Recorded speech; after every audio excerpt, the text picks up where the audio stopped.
लोग अनाप शनाप कहते सुनते थे कि यार मूंगफली का ठेले लगा लो, पान मसाला चाय बेच लो। अब वो सब कुछ अपने हिसाब से समझ में नहीं आया। चल भाई नौकरी कर लें, इसलिए इसमें आए। और कोई नौकरी, कहीं एज का फैक्टर, कहीं एजुकेशन, कहीं कुछ, और बेरोजगारी इतनी बढ़ी हुई जिसके कारण जो है अच्छे अच्छे यंग लड़के ही टहल रहे हैं जिनको नहीं। तो हम लोगों को इस एज में कौन काम दे। आजकल कोई निहत्थे वाली लड़ाई तो रह नहीं गई, आदमी असलहे लेकर के चलता है। तो डंडा और असलहे से कहाँ मुकाबला हो सकता है। कदम कदम के ऊपर रिस्क तो है। आगामी मेरे पास जब पैसा नहीं बचा तो बिजनेस छोड़ करके फिर नौकरी का ही सहारा लेना पड़ा। अब क्या है, वो गार्डगिरी करते हैं, वो भी प्राइवेट, कितना पैसा मिलता होगा, 8-10 हज़ार। इस तरीके से आदमी जो है देखता है।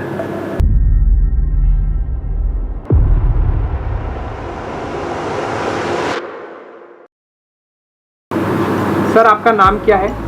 मेरा नाम अवधेश चंद वर्मा। आप कहाँ से हैं सर? मैं यहीं लखनऊ का निवासी हूँ। क्या ये आपकी पहली नौकरी है? नहीं, नौकरी से पहले मैं दूसरी सिक्योरिटी में कर चुका हूँ 2 और। तो मतलब आपको कितना समय हो चुका है इस फील्ड में? टोटल पीरियड मुझको 4 साल हो चुके हैं। 4 साल से मैं कर रहा हूँ। मतलब 4 साल से पहले कहीं आप और भी जॉब करते थे? नहीं, मैं अपना बिजनेस करता था। तो बिजनेस और जॉब में मतलब ऐसे कैसे मतलब आगे हैं, मतलब कि कुछ? अब बिजनेस से इस कंडीशन कुछ ऐसी बनी कि पैसा जो कुछ था वो ख़त्म होता चला गया, और आगामी मेरे पास जब पैसा नहीं बचा तो बिजनेस छोड़ करके फिर नौकरी का ही सहारा लेना पड़ा। और एज फैक्टर होने के कारण और कोई जॉब में जल्दी प्रोसेस मिली नहीं, लिहाजा इसी को फिर करना पड़ा। मतलब आपके पास इस जॉब के सिवा कोई और जॉब नहीं जो आप कर सकें, इसका मतलब ये क्या मानूं? नहीं, जॉब तो मैं कर सकता, लेकिन बगैर कैपिटल के जॉब नहीं हो सकता, और कैपिटल मेरे पास बची नहीं घरेलू परिस्थितियों के कारण। आपकी शिफ्ट कितनी देर की होती है? 12 आवर्स। तो आप 12 घंटे पूरा वर्क करते हैं या इससे ज़्यादा भी आपका? सर अगर देखा जाए 12 आवर्स ऑन द स्पॉट मुझे करना पड़ता है, और प्रेजेंट टाइम में अगर घर से निकल करके और घर तक पहुंचने का टाइम ले लो तो 14 आवर्स हो जाते हैं। 14 घंटे की ड्यूटी पड़ती है, समझ लीजिए, घर से निकल के घर तक पहुंचते हैं। अब काम अदरवाइज जैसे मान लिया जो साथ में वर्कर काम कर रहा है वो अगर नहीं आया, या तो मैंने 3 दिन बात पर घंटे मैंने लगातार ड्यूटी की। 72 घंटे? जी, 3 दिन हो गए, 24 दिन बाद पर। ये स्टार्टिंग के समय की बात है कि या अभी? मैं प्रेजेंट टाइम में भी कर सकता हूँ, और अभी मैंने नेक्स्ट मंथ में भी की है। आपके हिसाब से रात के समय सबसे बड़ी समस्या क्या होती है आपके लिए? सर रात के समय समस्या होती भी है, और थोड़ा सा नॉर्मल ये है कि रात में ज़्यादातर दुकान के ऊपर है या फैक्ट्री में है, वर्कर अपने ज़्यादातर बंद करके अपने लेट गए। आप भी बंद करके थोड़ा बहुत 2-4 घंटे आराम मिल जाती है। तो इसलिए नाइट में, और बाकी रिस्क तो इसमें हर वक्त रहता है, क्योंकि सुनवाई कोई नहीं होगी। और जो है आपका, जैसे मैं यहाँ पे कर रहा हूँ इस स्पॉट के ऊपर, ये शीशे का आप देख रहे हैं, मैं ये शीशे का शोरूम है पूरा, कोई भी इसमें बैकअप नहीं है। और अगर कोई मान लिया शराब के नशे में रोड के ऊपर भी जा रहा है और उठा करके एक ईंटा फेंक दे तो शीशे की क्या बिसात, जी वो तो तुरंत टूट जाएगा। और जब टूट जाएगा तो यहाँ का जो मालिक है वो सीधे ये कहेगा मेरा इतना माल गाड़ी के होते हुए भी गायब हो गया है, और ये है वो सिक्योरिटी, जिस सिक्योरिटी से मैं हूँ उसमें वो कंप्लेन में रजिस्टर कर देगा। अब कंप्लेन होने के बाद में वो क्या एक्शन होता है वो अलग की चीज़ है, लेकिन गाड़ी की मजबूरी इस तरीके से बहुत बड़ी है। तो कभी कोई अच्छा, और एक मनुष्य होने के नाते नींद जो प्रभु को ईश्वर के द्वारा बनाई गई हैं वो आती जरूर है, चाहे कोई व्यक्ति हो, नेचुरल चीजें जो हो। जी। अब अभी का ये हादसा है कि ऊपर से आदमी गिरा, डेथ हो गई, सफल सफाई करने गया था। अच्छा, तो अब उसको क्या किया जाए। ये कब की मतलब घटना हुई? अरे हो गया करीब 2 महीने। तो लेकिन वो खर उसमें दिन का टाइम था, लोग इकट्ठा थे, वो खर मामला हम लोगों पे नहीं आया, लेकिन इस तरीके की घटना कहीं घट सकती है जी। तो वो उसमें हम लोग भी फंस सकते हैं। मतलब इस तरह की घटना हो तो क्या आप लोगों को हानि उठानी पड़ती है या मतलब जिम्मेदार?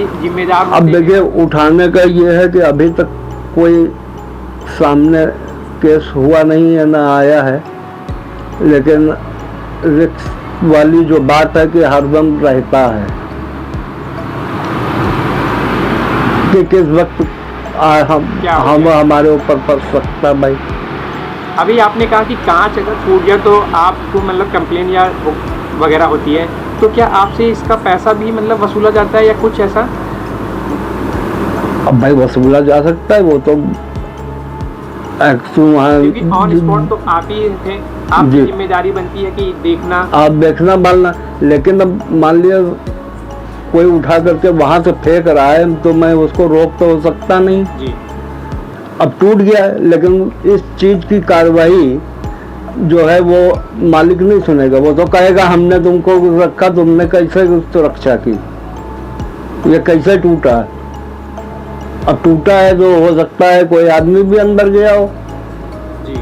मेरा ये सामान था, वो कुछ भी क्लेम हो सकती है। तो बाकी हुआ कुछ नहीं है, लेकिन ये रिस्क वाली बात मैं बता रहा हूँ कि कदम कदम के ऊपर रिस्क तो है। या रात में मान लिया आजकल कोई निहत्थे वाली लड़ाई तो रह नहीं गई, आदमी असलहे लेकर के चलता है। हम लोग ज्यादा से ज्यादा एक डंडा दे दिया गया, तो डंडा और असलहे से कहाँ मुकाबला हो सकता है। तो रिस्क वाली जो बात है वो तो रिस्क फैक्टर बहुत बड़ा है। क्या आपने कभी किसी खतरे का सामना किया है? सर अभी तक तो नहीं, एक छोटी मोटी एक वारदात हुई थी, लेकिन उसमें सपोर्ट मिल गया था क्योंकि अपार्टमेंट में मैं ड्यूटी कर रहा था उस समय, तो लोग आ गए थे तो वो मामला टल गया था। किस समय की बात है? ये 2021 की बात। रोड के ऊपर ड्यूटी है तो आम पब्लिक अगर निकलती है तो सहायता मिल जाती, बाकी रात के वक्त में इनके सिवा और कोई सहारा है नहीं। क्या आपको आपके काम के अनुसार समाज में सम्मान पूर्ण रूप से मिला है? सर ऐसा नहीं होता। अब क्या है, वो गार्डगिरी करते हैं, वो भी प्राइवेट, कितना पैसा मिलता होगा, 8-10 हज़ार, इस तरीके से आदमी जो है देखता है। मतलब आपको एक वेतन के हिसाब से और एक जो आपकी जॉब सर है, जिस तरीके जॉब है, मैंने आपको बताया कि 12 घंटे तो on the spot duty, plus अगर घर से और घर तक लगा लें तो 14 आवर्स की ड्यूटी, उस हिसाब से अगर वेतन, और आजकल जो वेतन का मापदंड रखा गया है वो एक मजदूर की जी को भी जो है गवर्नमेंट कहती है 400 रुपये दो, और मजदूर का जो टाइमिंग होती है वो फिक्स। उसकी फिक्स है कि वो सुबह अगर 8 बजे आ गया आपके घर के ऊपर और शाम को वो 5 बजे छोड़ देगा, बीच में 1 घंटे का ब्रेक। जो है ब्रेक भी लेगा, तो उसके 7 घंटे हुए, ओ 8 घंटे, तो 8 घंटे में उसको 400 मिलना है। और मैं ऑन द स्पॉट 12 घंटे कर रहा हूँ, मुझे कोई बीच में ब्रेक भी नहीं है, और जो है 8,000 9,000 10,000 रुपए और की सबसे ज्यादा खतरा आप लोग और खतरा दिन की ड्यूटी में तो फिर भी बचत है गार्ड को। कैसे, मतलब किस तरह से? अब उसको तो भाई ये रिस्क तो उसको नहीं झेलने ना, रात का, मतलब रात में घटनाएं ज्यादा होती हैं, लेकिन अब क्वेश्चन बनता है कि आप जानते हैं कि रात में रिस्क ज्यादा है, फिर भी आप क्यों करते हैं रात की ड्यूटी? कि हमारा जब खर्चा ही नहीं चल रहा है, 8,000 रुपए, वो भी 8,000 मान लिया कर रहा है कोई, या 10,000 कर रहा है कोई, और वो पैसा 30 दिन का महीना होता है, वो पैसा जब अगली आ जाएगी, मान लिया हमने 1 तारीख से काम किया और 1 तारीख को मेरा महीना पूरा हुआ, तो वो पैसा 1 तारीख पूरा होने के बाद में जो है वो हमें मिलेगा कम से कम 15 तारीख के बाद। मतलब वो आपको वो 15 दिन ऊपर बढ़ा करके हमको तब देंगे जब उनके पास जिस कंपनी के थ्रू भी कोई कर रहा है गार्ड, वो 15 दिन मान लेती है ऊपर आपको एक्स्ट्रा। जी जी, मतलब 1 महीने के बाद आके वो 45 दिन में आपकी जी सैलरी देगी, और 15 दिन वो फिर एक्स्ट्रा जो उसके पास बढ़ जाएंगे, तो पैसा लगा रहेगा। और मान लिया बाई चांस हमको नहीं समझ में आ रहा है छोड़ के जाए, तो वो 15 दिन का पैसा मेरा वो लटका है। अब जब उसका हिसाब हो, उसके लिए कितने चक्कर काट लिया, तब कहीं हो पाए नहीं तो ले करके एक सिक्योरिटी थी, अब तो वो सिक्योरिटी कंपनी भी भाग गई, ड्रॉ करके थी अमीनाबाद पर मार्केट में, वो उसका ऑफिस था। ये किस समय की बात है? ये वही मैंने 2020 में जब स्टार्ट किया है उसी टाइम की बात है, लॉकडाउन के समय। जी। वो लेकर के हमारा 1,800 रुपया वो भाग भी गए, लेकिन मैं भी कह के आया था ये रुपया तुमको फलेगा नहीं है, रुपया जो है खून पसीने का है, और एक मजबूर आदमी का मार के जा रहे हो, तुम्हारी ये बददुआ समझ लो, ये काम चलेगा नहीं। आखिर सुनने में आ गया उनकी सिक्योरिटी बंद हो गई। होता है। आपको रात में काम करने की क्यों आवश्यकता पड़ी? सर आवश्यकता मैंने जैसा कि शुरू में बताया कि बिजनेस फ्लॉप हो गया, उसमें पिताजी एजेड थे ज़्यादा, उनको शॉक लगा और वो पैरालिसिस हो गए, और पैरालिसिस खैर होने के बाद में बहुत लोगों को हुआ करती हैं बीमारियां, लेकिन अगर वो तुरंत जो है एक्सपायर हो जाते तो शायद इतना लॉस ना होता, लेकिन वो ऑन द बेड जो है लगभग 5 ईयर्स पड़े रह गए। और जब किसी के भी घर में कोई बीमार व्यक्ति पड़ा होता है तो आदमी का मन नहीं मानता है, जो कुछ होता है वो यही सोचता है यार सही हो जाए, लगा दो, किसी से मांग करके ही लगा दो, नहीं अपने पास है। फिर देखा जाएगा तो उस तरीके जो कोई रखा उठाया था वो भी चला गया, कोई कर्जा पानी भी ले करके लगाया।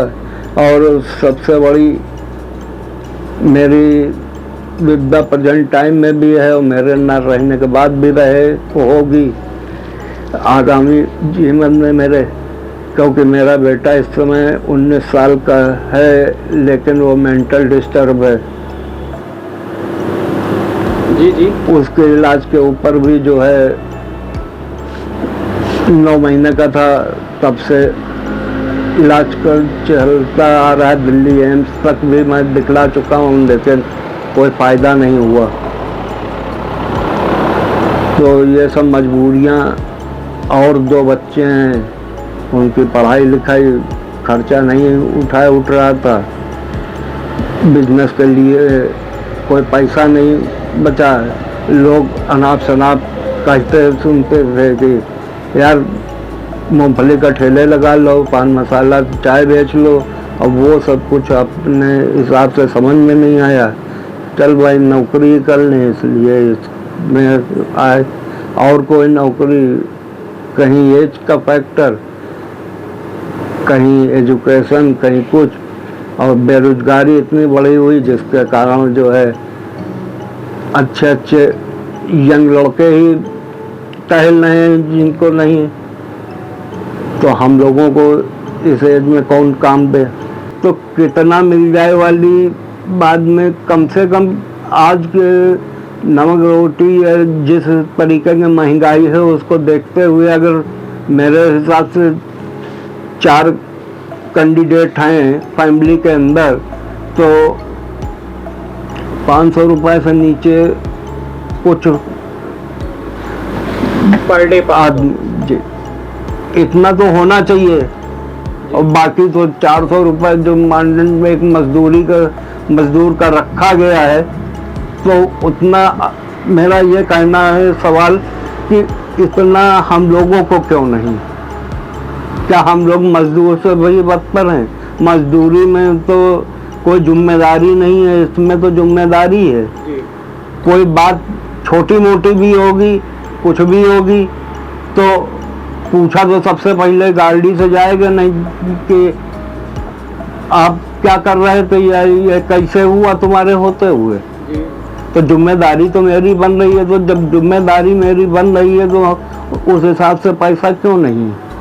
ये पैसा बीच में, अब कंपनी कहती है मैं पैसा मान लिया बढ़ा करके ले रही हूँ तो कमीशन लेती हूँ, तो जो है वो हमारा हक बनता है कमीशन। तुम्हारी जिम्मेदारी, अरे हमारी जिम्मेदारी क्या, तुमने तो हमको गाड़ी के लिए यहाँ पे भेज दिया, यहाँ पे कोई वारदात हो जाएगी तुम हमारा क्या हक तो हमारा ले रहे हो। अब आगामी के लिए मेरा सबसे बड़ा काम अटका है। इसी साल मेरी बेटी ने ग्रेजुएशन BA महिला कॉलेज से पास किया है, लेकिन अब आगामी पढ़ाई के लिए मेरे पास पैसा नहीं। मैं कहाँ किससे मदद मांगूं कि आगे पढ़ाई करवा पाऊँ, क्योंकि पढ़ाई में कोई थोड़ा बहुत तो पैसा लगना नहीं ना। एक बार पैसा लगना है कि भैया किसी से मांग करके लगा दो, उसमें तो हर साल फीस देनी है, करना है। तो सर आपने अपनी बातें कही, आपने अपना दर्द कहा, उसके लिए आपका बहुत बहुत धन्यवाद।